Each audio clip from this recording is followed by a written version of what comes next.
Salut, c'est Ingrid de Talk en français. Aujourd'hui, on va parler de la famille en français. Tu sais, des parents, des grands-parents, des arrière-grands-parents. Enfin bref, tu vois quoi.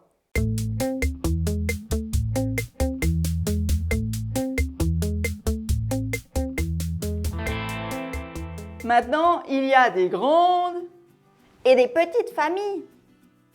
On peut être fils unique ou avoir plein de frères et sœurs.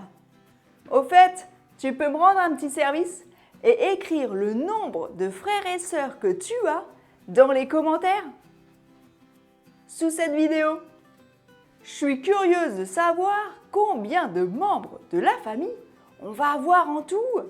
Mais bon, le nombre de frères et sœurs, c'est pas l'objet de cette leçon. Cette leçon concerne les noms de tous les membres de la famille en français. Et il y en a plein.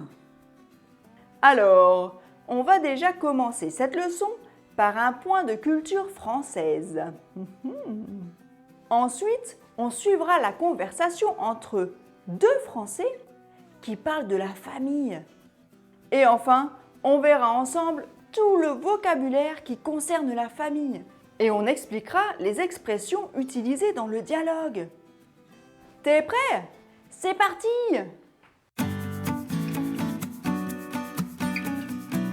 Un nom de famille, en France, est un mot attribué à une famille pour la distinguer des autres familles composant un groupe social.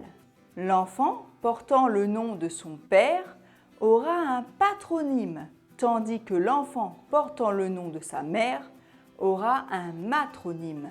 À lui seul, le nom de famille ne permet pas de distinguer un individu d'un autre à l'intérieur d'une même famille, d'où l'adjonction d'un prénom. En France, lors de son mariage, chaque époux conserve son nom de naissance, mais chacun peut choisir de prendre comme nom d'usage celui de son conjoint. À la naissance de leur enfant, les parents choisissent quel nom lui transmettre, celui du père, celui de la mère ou leurs deux noms accolés, dans l'ordre choisi par les parents. Le choix du nom de leur premier enfant par les parents s'applique par la suite à tous les autres enfants de la fratrie. Allez, assez pour aujourd'hui. Allons suivre la conversation de deux Français qui parlent de la famille.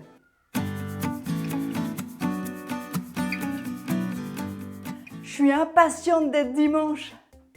Ah ouais? Pourquoi? C'est le mariage de ma cousine. Ça va être un grand moment. Je vais revoir toute la famille. La galère! Comment ça? Tu plaisantes? Ça va être génial! Oh non! Mais tu connais pas ma famille. J'espère que personne n'a l'intention de se marier dans ma famille. Ni de mourir d'ailleurs. J'ose pas imaginer un repas de famille. Ça va être trop cool. J'ai une super famille. J'ai hâte d'y être. Il y aurait mon cousin Louis. Oh non, pas mon cousin Louis. À chaque fois qu'on se voit, on se prend la tête. Et ces mômes, je les supporte pas. Je peux pas les voir. Je vais revoir Tata Juliette. Elle est tellement gentille. C'est elle qui m'a appris à jouer du piano. Mince, c'est pas possible. Mais oui, il y aurait aussi mon beauf.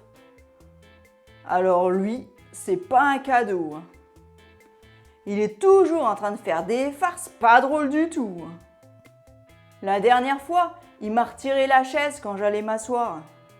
Il a trouvé ça poilant. Mais pas moi. Je me suis retrouvée avec un limbago. Ah, j'ai oublié. Il y aura aussi tonton Jean. Oh, mon oncle Jean. Ça, c'est quelqu'un. Qu'est-ce qui raconte bien les histoires? Ah non, ça me revient, il n'est pas encore mort le vieux Paul.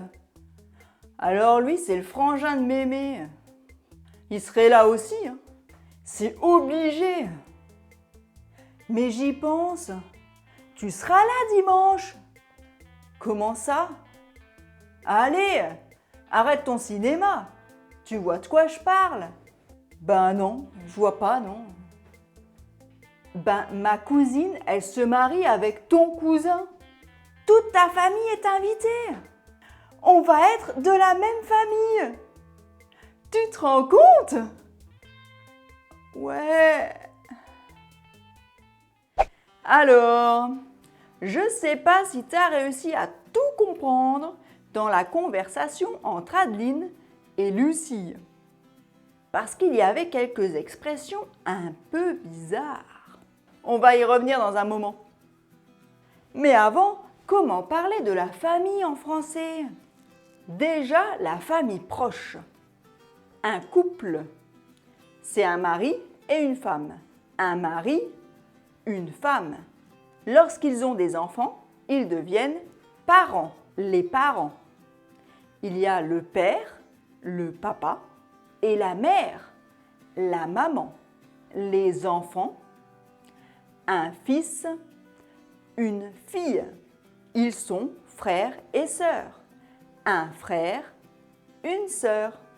Quand on parle de sa famille, on peut dire par exemple « J'ai 2 frères et une sœur. Je suis enfant unique. Je suis fils unique.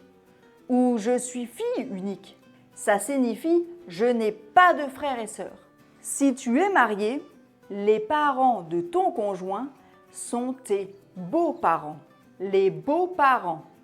Le beau-père, la belle-mère. Si tu es un homme, pour tes beaux-parents, tu es leur gendre. Le gendre. Si tu es une femme, pour tes beaux-parents, tu es leur belle-fille. La belle-fille. Maintenant, la famille étendue. Les grands-parents.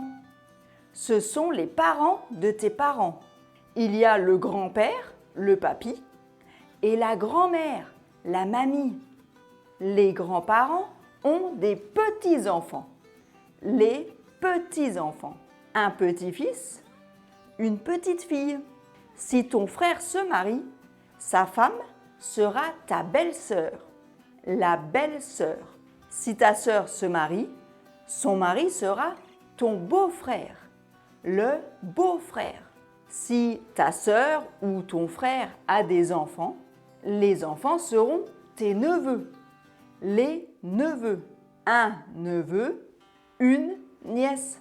Dans ce cas, si tu es un homme, tu seras leur oncle, l'oncle ou le tonton. Si tu es une femme, tu seras leur tante, la tante ou la tata.